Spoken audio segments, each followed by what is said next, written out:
Warning, spoilers. Hey everyone, how's it going? It's New Year's Day, and today I'll be reviewing Superman Earth 1. The story begins with Clark Kent off to see what he's going to do with his life.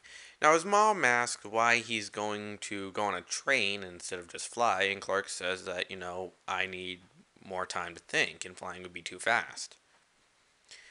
We see Clark go through several events in his life, always attempting different things. Like he becomes a baseball star. Well, he doesn't become a baseball star, but he becomes a baseball player.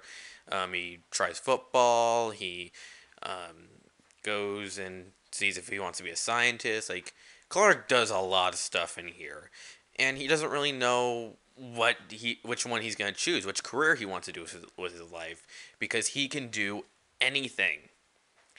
Like if you had all that power, that you can do all this stuff. Like you're super smart, you're super fast, you're super strong.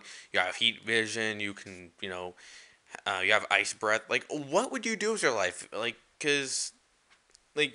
I know a lot of guys who would probably not choose being a superhero. That wouldn't be the first thing that crossed their mind. In fact, that wasn't even the first thing that crossed the mind of Clark. His dad actually suggested he become a superhero because people need inspiration. And Clark actually confronts his father's grave and, tells him that I can't be a superhero. I'm not strong enough. I'm not the man that the world needs. I can't be that hero. Um, and through the story, we see him like just trying to figure out what to do until an alien fleet led by an alien named Tyrell it shows up. And why he's on Earth is because he's planning to actually kill the last survivor of Krypton, since him and his race are actually connected to the destruction of Krypton. Now, the story is very good.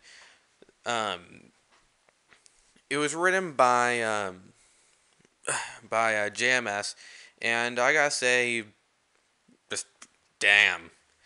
I really enjoyed it the first time I read it, and I really enjoy it now. Um, The artwork is also very good. It's done by Shane Davis, and like I can kind of tell that yeah, it took a lot of work to do with the artwork. Like it did take time, so I can understand why it takes so long to do the sequel. Even though I think the sequel would only take about like a year to make, but for some reason these Earth One stories are going to be coming out 2 years to the point where it starts to get ridiculous. But whatever, I'll get into that when I get into the Batman Earth One. Um, but yeah, artwork pretty kick ass too.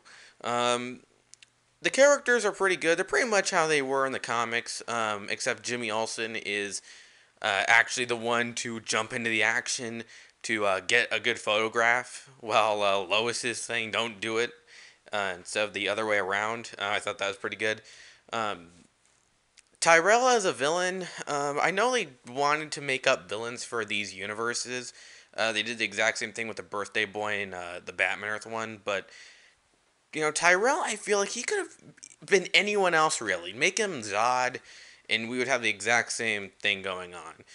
Um, like I know they couldn't probably do Brainiac because like they kind of foreshadowed that Brainiac was the guy who convinced his people to attack Krypton, but yeah, I don't know. Like they're foreshadowing a lot in the stories. Like they foreshadow, as I said before, Brainiac. They foreshadow, they do a little bit of foreshadowing for Luthor, which shows up in the sequel, and it's just very good. If you are a fan of Superman, I highly recommend picking Superman Earth One up, especially when you want to get ready for the Man of Steel movie coming out this summer. That's all I gotta say. Goodbye.